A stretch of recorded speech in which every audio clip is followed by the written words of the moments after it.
하나님께 의지한 싸움. 하나님 아는 것을 대적하여 높아진 것을 다 무너뜨리고 모든 생각을 사로잡아. 고린도후서 10장 5절. 죄로부터의 구원이란 인간의 본성으로부터의 구원을 의미하는 것이 아닙니다.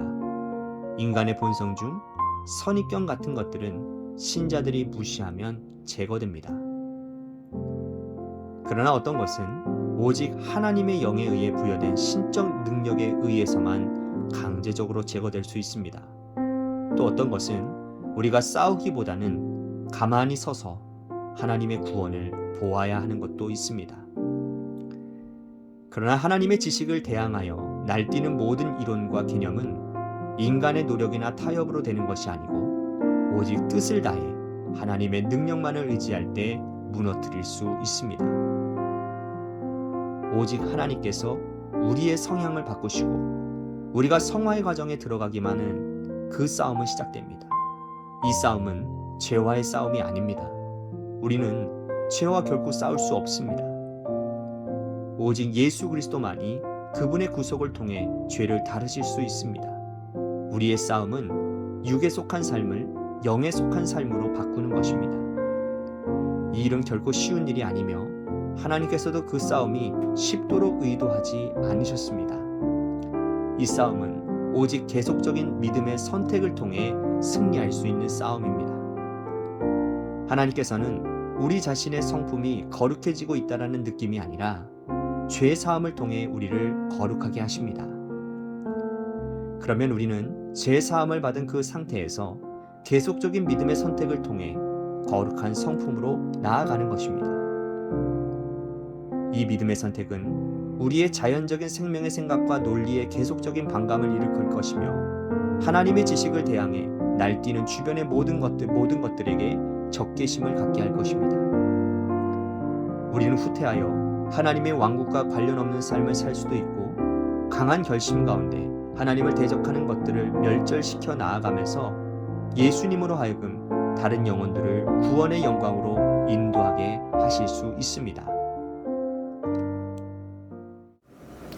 주님은 나의 최고봉 새벽 묵상, 오늘은 10월 18일 하나님께 의지한 싸움이라는 제목으로 말씀을 나누도록 하겠습니다. 우리 마음에 드는 생각 가운데요, 어떤 것들은 쉽게 지워지는 것들이 있습니다. 무슨 말이냐면 그리스도인으로 해서는 안 되는 생각들, 오래 묵상해서 좋을 것 하나 없는 그런 것들은 얼른 머릿속에서 지워버려야 되는데 그게 아주 쉽게 지워지는 것들이 있다라는 말이에요. 제머스는 그 가운데 하나가 선입견 같은 것이라고 말을 합니다. 무시하면 제거된다고요. 그런데 어떤 것들은 아무리 생각하지 않으려고 해도 또 내 머릿속에서 지우려고 해도 지워지지 않는 것들이 있다는 겁니다. 예를 들면 돈을 사랑하는 겁니다. 디모데전서 6장 10절에 보면 이런 말씀이 있거든요. 돈을 사랑함이 일만의 악의 뿌리가 되나니 이것을 탐내는 자들은 미혹을 받아 믿음에서 떠나 많은 근심으로써 자기를 찔렀도다. 분명 돈을 사랑하면 안 되는데 그것이 내 머릿속을 오래 차지하고 있어서는 안 되는데 그게 쉽지가 않아요. 또 다른 예를 들자면 염려하고 근심하는 겁니다. 성경은 염려하지 말라는 말을 여러 곳에서 말씀을 하고 있죠. 아무것도 염려하지 말라고. 내일 일은 내일에 염려하게 하라고. 염려한다고 키가 자랄 수 있느냐고. 다 주님께 맡기라고. 그렇게 말씀하시는데도 우리는 또 염려합니다.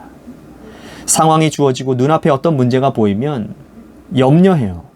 무슨 염려 자격증을 받은 것처럼 우리는 염려합니다. 이런 것들은요, 사실 내 힘으로 이겨낼 수 있는 것들이 아닙니다.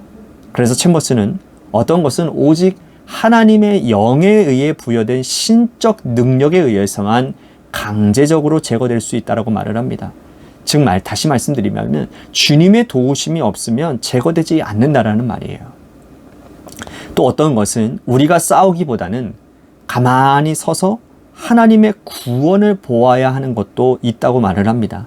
그러면서 하나님의 지식을 대항하여 날뛰는 모든 이론과 개념은 인간의 노력이나 타협으로서 되는 것이 아니고 오직 뜻을 다해 하나님의 능력만을 의지할 때 무너뜨릴 수 있다라는 겁니다. 여러분, 이게 원리예요. 하나님의 능력만 의지해야 무너지고 지워집니다. 그런 면에서 신앙생활은 어린아이와 같이 단순한 겁니다. 단순하게 주님의 말씀을 주님의 말씀으로 믿는 거예요. 생각하지 말라고 하면 안 하는 거고요. 말씀과 기도로 거룩해진다고 하면 그렇게 하면 되는 겁니다. 내일 일을 내일이 염려하게 하라면 내일 일을 생각하지 않으면 되고요. 주님이 나와 함께 하심을 믿으라고 하면 믿으면 되는 겁니다. 이게 신앙생활이에요. 그리고 이것이 하나님을 의지하는 자의 삶의 모습인 것입니다.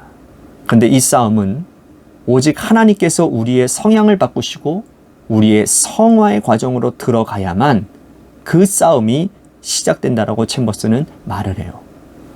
이 싸움은 죄와의 싸움은 아닌데 우리는 결코 죄와 싸울 수 없고 오직 예수 그리스도만이 그분의 구속을 통해 죄를 다스릴 수 있을 뿐이라고 말을 합니다.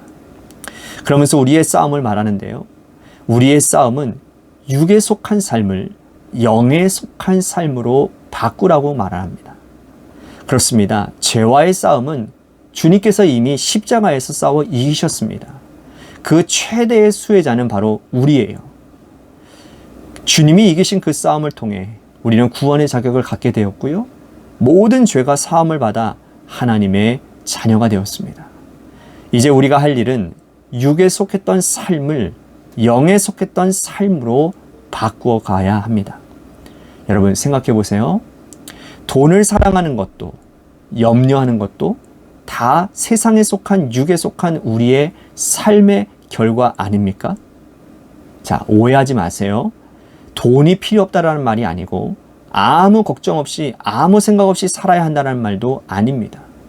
삶의 중심에 무엇을 담고 사느냐라는 거예요. 구원받았다고 하면서도 여전히 세상적이고 인간적인 가치관을 가지고 살아가는지 아니면 천국을 소유한 자답게 믿음의 가치관, 영적인 가치관을 가지고 살아가는지를 점검하라는 말입니다. 이 싸움에서 승리할 수 있는 비결은 오직 계속적인 믿음의 선택을 통해 가능하다라고 챔버스는 말을 합니다. 맞습니다. 믿음의 선택을 해야 이길 수 있습니다. 예전에 인간적인 방법으로 살 때와 같은 그러한 선택을 해서는 결코 이길 수가 없습니다. 돈보다 하나님을 사랑하고 염려보다는 기도를, 미움보다는 사랑하는 삶을 선택해야 이길 수 있습니다. 그 선택이 내 힘으로는 어렵고 불가능해도 주님의 도우심을 구하며 믿음으로 눈 딱 감고 선택해 보면 내 마음에서부터 변화가 일어납니다. 그리고 내 마음이 변화된 만큼 내 삶도 변화되는 거예요. 이것이 성하고 거룩한 성품으로 나아가는 것이죠. 챔버스가 이 믿음의 선택에 대해서 이런 말을 합니다. 믿음의 선택은 우리의 자행적인 생명의 생각과 논리에 계속적인 반감을 불러일으킬 것이고 또 하나님의 지식에 대항해 날뛰는 주변의 모든 것들에 적개심을 갖게 될 것이라고요. 그러면서 묵상의 마지막에서 이런 말을 합니다.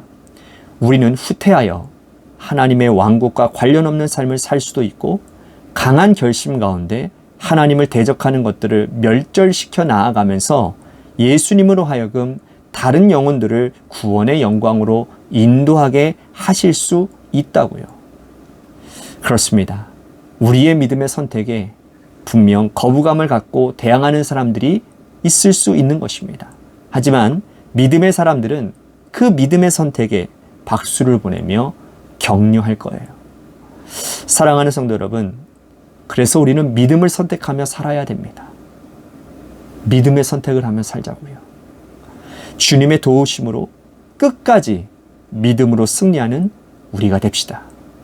그래서 그런 우리의 삶을 통해 하나님의 나라가 확장되어 가고 영혼 구원의 놀라운 역사가 나타나게 되기를 주님의 이름으로 간절히 축복하겠습니다. 아멘.